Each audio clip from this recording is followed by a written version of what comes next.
Sara Duterte at Risa Hontiveros nagbangayan sa budget hearing ng Senado. Madam Chair, hindi ko maintindihan yung ugali ng ating resource person. It is a simple question. Paulit-ulit na this is politicizing. Ang VP ang nagbanggit ng salitang boboto. Wala akong sinabing boboto.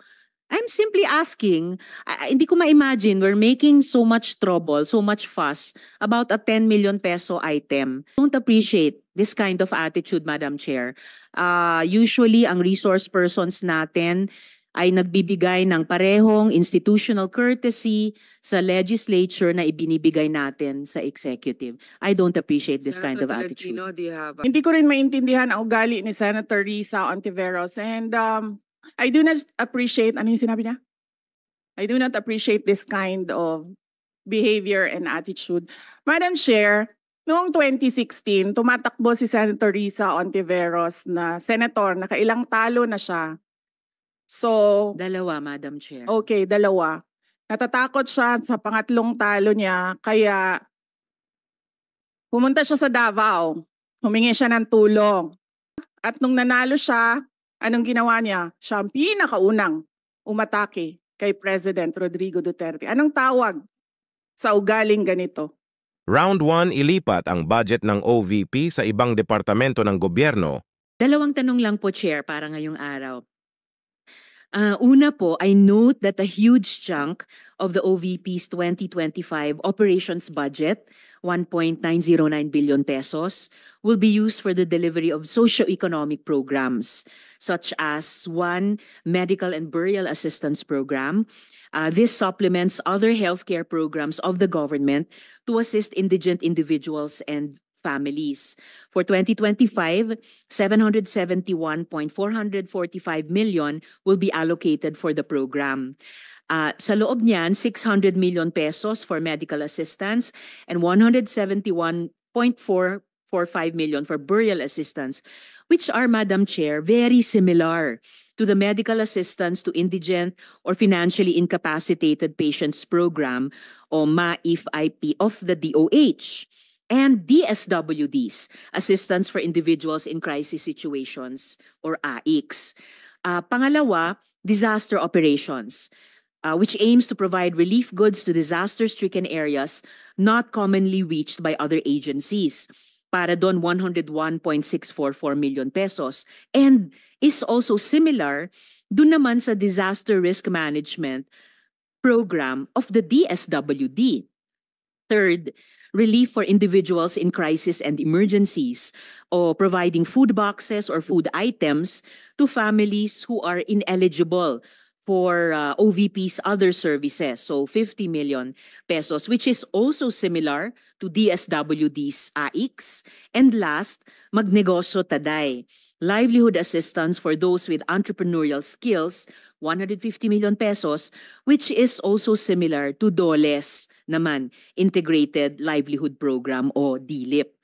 So, ang tanong ko po dito, Madam Chair, anong nag-lead sa OVP na mag-consider na i-launch yung ganitong programs?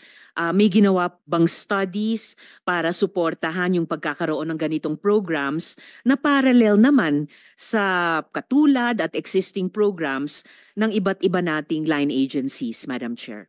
Noong ako po ay nangampanya, 3 lang po yung sinabi ko na plataforma. Una po, trabaho. Pangalawa po, edukasyon. At 3, mapayapang pamumuhay para sa ating mga mamamayan. Nung pumasok po kami sa Office of the Vice President, tiningnan po namin ang mga pinakamaraming requests ng ating mga kababayan.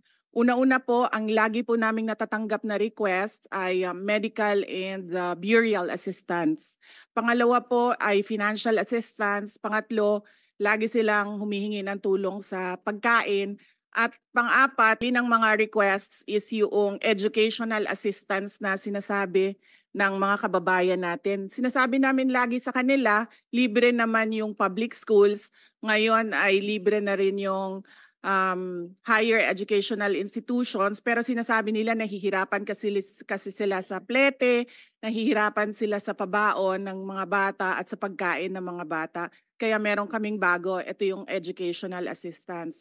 At ang panghuli naman, lagi naming natatanggap na request galing sa ating mga kababayan ay kapag sila ay naging biktima ng disaster, whether man-made or natural disasters. So sila po ay lumalapit sa Office of the Vice President. Totoo po, merong mga ibang local government units at ibang national government agencies na ganito po ang kanilang programa. Pero po, nung ako ay umupo as a Vice President, I took an oath, and doon sa oath, I said that I will do justice to every man. So hindi po kami pwedeng humindi sa mga tao na humihingi ng tulong, lalong-lalo na ay kaparte ng gobyerno ang Office of the Vice President. Iko-consider ba ng VP na i-lodge na lang yung mga budgets nitong mga programa dun na lang sa mga line agencies natin, tapos mag-request na lang ang OVP ng allocation para in sync sa priorities ng executive department sa halip na magkaroon pa ng hiwalay pero magkatulad naman na programa, Madam Chair?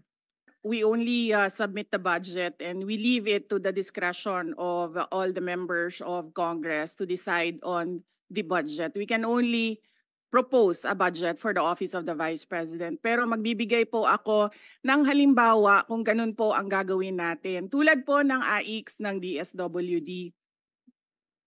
Kapag meron po kaming nire-refer o binibigyan ng endorsement ng AIX sa DSWD, kadalasan po nasagot sa amin ay hindi pwede dahil galing yan sa Office of the Vice President at kalaban yan.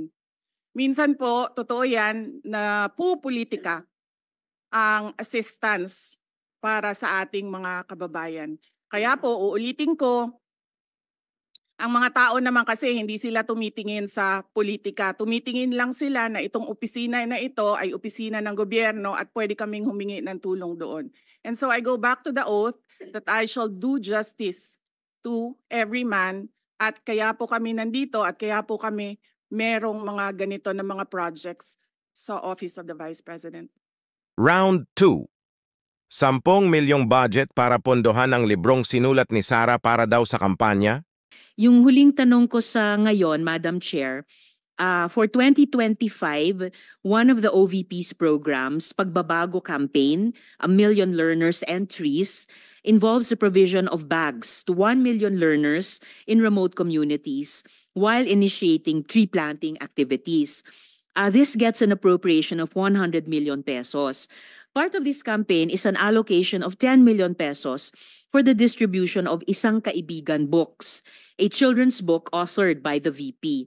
Pwede po bang sabihin ni VP sa atin more tungkol sa librong ito? Here, let me make a rebuttal and another example of politicizing the budget of the government. Ito pong sinabi ni Senator Risa Ontiveros na at the proper time she'll make a motion to lodge the budget, the requested budget of the OVP to the other agencies.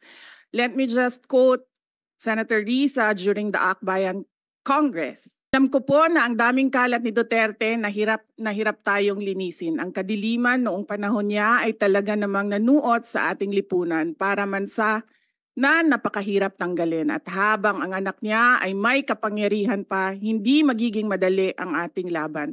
While VP Sara is in power, the threat of a full-blown Duterte comeback is still a very real and present danger. For one, they are supported by one major superpower, China. So that is an example of politicizing the budget of the government. May we request, Madam Chair, that Senator Risa Ontiveros repeat the last question? I will certainly, if you request, Madam Chair, repeat my question dahil walang kinalaman sa kasasabi lang ng VP ngayon. Alam nating lahat na miyembro ng iba't ibang partido, yung speeches natin sa ating mga kamiyembro sa mga party congresses ay hiwalay na event dito sa budget debates. So I really take exception dun sa sinabi ni VP na rebuttal iyan dahil halimbawa ito sa politicizing. In fact, wala akong tinanong tungkol sa China o kahit sino pa mang ibang bansa dito sa budget hearing na to. I am asking about yung national budget na ipapasa natin sa Kongreso para sa bansang Pilipinas sa taong 2025. At ang pangalawang at huling tanong ko sa ngayon, before I make at the proper time propose an amendment which may or may not be accepted by the chair and by the colleagues para nga mas i-align ang mga kaperahan natin lalo na't masikip ang fiscal space natin dun sa mga appropriate programs sa appropriate agencies na malayang-malaya ang OVP makipag-partner sa kanila tulad ng sino pang opisina sa executive. Ang tanong ko po ay ilang mga libro ng isang kaibigan ay bibilihin at i-distribute at ano, if the VP could tell us more about the contents ng librong ito. Madam Chair. Madam Chair, the book is not for sale. We only pay for the publication of the book. And we will send Senator Antiveros a copy so that she will know what is the content of the book. Oh, this question is not only for me, Madam Chair, para rin para sa mga kasama dito sa budget hearing. Baka ilang araw pa bago mapadala at mabasa ko, which I certainly will. But I am asking a question bilang isang mambabatas sa head of agency ng isang opisina sa executive dito sa budget hearing na to. Simpleng tanong. Tell us more about the book, Isang Kaibigan, at ilang kopya nito ang bibilihin ng gobyerno sa halagang 10 milyong piso at i-distribute sa kasama ng mga bags sa 1 million learners sa remote communities, Madam Chair. Madam Chair, this is an example of politicizing the budget hearing through the questions of a senator. Ang problema niya kasi, nakalagay yung pangalan ko doon sa libro. At yung libro na yan, ibibigay namin doon sa mga bata. At yung mga bata na yan, may mga magulang na boboto. At yung pangalan ko ay nagkalat doon sa kung saan man ibibigay yung libro. Madam Chair, we commit to send tomorrow everyone in this room a copy of the book. Kanino kayo sa Team Sara o Team Risa? Ilagay sa comment ang inyong opinyon.